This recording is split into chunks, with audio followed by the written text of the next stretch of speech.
আসসালামু আলাইকুম, আপনাদের সবাইকে মো কুকিং স্টুডিওতে ওয়েলকাম। আজকে আমি বানাবো ডিমের কোরমা। চলুন দেখা যাক। প্রথমে আমি আমার ডিম সিদ্ধ করে লবণ মাখিয়ে নিলাম। এখন আমি আরেকটি প্যানে আমার ডিমগুলো ভেজে নিব। আমার ডিম আমি একটু কেটে নিয়েছি যাতে করে ডিমে মশলা ভালো করে ঢুকে। এখানে দেখুন আমি একটি পেস্ট তৈরি করার জন্য মরিচ, বাদাম আর কিশমিশ নিয়েছি। এখন একটি প্যানে আমি তেল গরম করে এতে আমার গরম মশলা দিয়ে দিলাম।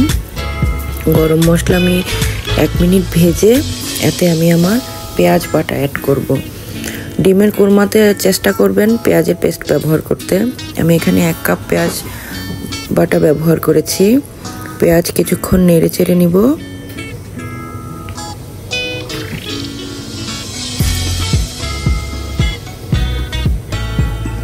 এখন আমি অ্যাড করছি হাফ চা চামচ আদা বাটা, হাফ চা চামচ রসুন বাটা। আদা, রসুন, পেঁয়াজ কিছুক্ষণ 1-2 মিনিট ভেজে নিব। এখন আমি আমার বাদামের পেস্ট দিয়ে আরও কিছুক্ষণ ভেজে নিব।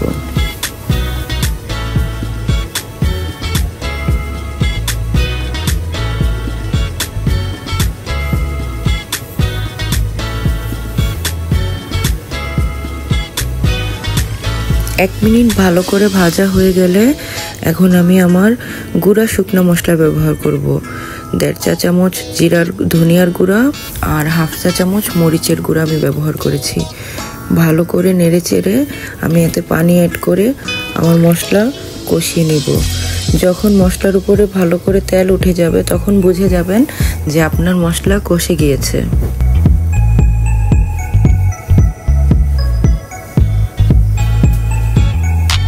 দেখুন আমার মশলা সুন্দর কষে গিয়েছে। আমি আমার ভাজা ডিম মিশিয়ে নিচ্ছি মশলার সাথে। আরও কিছুক্ষণ নেড়ে চেড়ে এখন আমি আমার মিল্ক অ্যাড করব। এখানে আমি 250 গ্রাম র মিল্ক ব্যবহার করেছি। দুধ দিয়ে আরও 5 থেকে 7 মিনিট আমি চুলায় রেখে লো হিটে রান্না করে নিব।